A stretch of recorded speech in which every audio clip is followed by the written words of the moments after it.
kesempatan kali ini, aku akan membahas fobia-fobia teraneh yang pernah dialami oleh beberapa orang di dunia.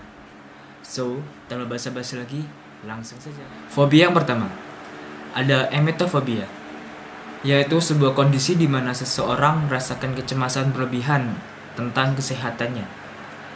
Salah satu contoh kasus emetofobia adalah fobia ini dialami oleh seorang wanita bernama Sian McLean. Wanita ini takut dirinya jatuh sakit. Mirisnya, ia malah sering sakit yang membuat hari-harinya sangat buruk. Kejadian ini bermula saat ia berusia 6 tahun. Sian merasa ketakutan karena melihat orang sakit ketika ia berada di bandara. Rupanya, kejadian tersebut membekas dalam ingatannya dan jadi trauma. Lambat laun, Sian menjadi sangat cemas karena fobia ini, apalagi saat melihat teman satu lingkungannya mengalami sakit. Hingga akhirnya, Sian sadar kalau ia mengalami fobia emetofobia. Sian pun pergi berobat dan meminum obat pengurang rasa cemas. Namun, karena ia telah sering meminum obat pengurang rasa cemas tersebut, tubuhnya pun menolak dan memuntahkan obat itu kembali. Sian pun melewati hari-harinya dengan fobia tersebut. Tahun demi tahun, kini hidup Sian mulai membaik dan ia bisa mengatasi fobia dengan terapi exposure. Caranya, ia akan menonton video tentang orang sakit selama 5 menit setiap harinya. Dengan begitu, ia bisa melawan kecemasannya secara bertahap. Nomor 2, ada Michael Jackson phobia, yaitu sebuah kondisi di mana seseorang takut akan legendaris pop Michael Jackson. Fobia ini dialami seorang perempuan berusia 23 tahun asal Inggris, bernama Poppy Johnson. Ia mengaku mengalami ketakutan yang irasional terhadap legenda musik pop Michael Jackson selama 18 tahun.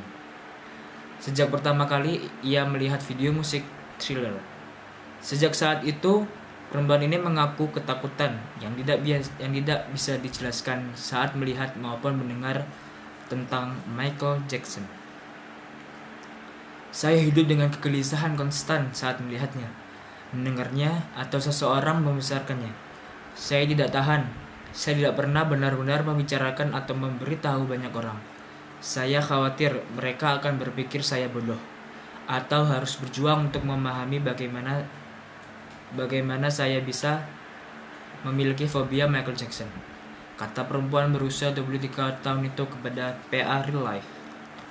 Untuk mengatasi fobianya, dia mulai menemui ahli hipnoterapi dan setelah 4 sesi, dia mengatakan segalanya sudah semakin membaik. Sulit untuk menjelaskan sisi hipnoterapi yang sebenarnya, tetapi saya merasa berada di tempat yang begitu tenang. Saya bisa melihatnya sampai ke titik di mana saya bisa keluar tanpa rasa cemas, kata wanita tersebut. Perempuan berusia 23 tahun itu menambahkan bahwa ia memutuskan untuk berbicara di depan umum tentang fobia anehnya tersebut untuk mendorong orang lain yang menderita ketakutan yang tidak biasa seperti dirinya tidak malu dan mencari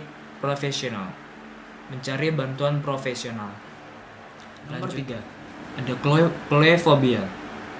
Colephobia adalah ketakutan akan koran, takut dengan aroma koran, maupun merasakan dan melihat lembaran-lembaran koran.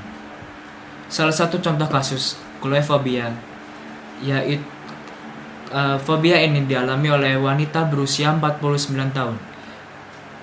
Ia tidak kuat mencium, merasakan atau melihat lembaran surat kabar. Ketakutan ini bermula saat dia melihat ibunya memukul kepala ayahnya dengan koran. Padahal maksud ibu wanita ini adalah bercanda kepada ayahnya. Wanita ini bernama Diane. Diane bahkan akan memalingkan wajahnya jika melihat lembaran surat kabar di televisi. Dia juga menghindari koran di toko-toko. Diane berkata, ketika saya berjalan menuju sebuah jalan, saya akan menghindari lapak-lapak atau kios koran. Saya tidak bisa berada dekat orang sedang membaca koran. Jika mereka mendaki saya ketakutan. Diane mengaku kini dia hanya membaca koran melalui internet. Ya, itu tadi kasus orang-orang yang memiliki fobia yang belum pernah kita dengar sebelumnya. Adakah dari kalian yang memiliki fobia yang mungkin tidak umum terjadi?